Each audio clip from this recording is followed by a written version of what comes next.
দেখো এই প্রশ্নটা বলছে 18টা বলের সেলিং প্রাইস 900 টাকা, ঠিক আছে। তা বলেছে যে 6টা বলের কস্ট প্রাইসের সমান লস করে। তো বলছে কত কস্ট প্রাইস একটা বলে। আচ্ছা দেখো, যদি বলছি যে যদি আমি ধরি 18টা সেলিং প্রাইস এখানে হয়, 18টা কস্ট প্রাইসের সমান, তাহলে তো কোনো লসও হতো না, কোনো লাভও হতো না। কিন্তু বলছে না, 6টা কস্ট প্রাইসের লসের ইকুয়াল হয়েছে, 6টা কস্ট প্রাইসের লসের ইকুয়াল 18টা কস্ট প্রাইস, তাই না? বলাই আছে দেখো।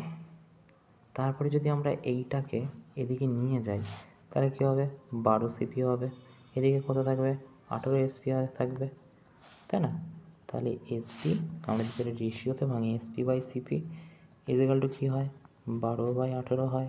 তো এটা যদি কাটি, 3 এর 4 12, 3 6 18, 2 2 4, 3 2 6, 2/3। এখন এখানে তো বলাই আছে 18টার ভ্যালু 900 হলে একটার ভ্যালু কত, তুমি বলে 50, তাই না? তাহলে একটার ভ্যালু যদি, 2-এর ভ্যালু যদি 50 হয়, 1-এর ভ্যালু তাহলে 25, তাই না?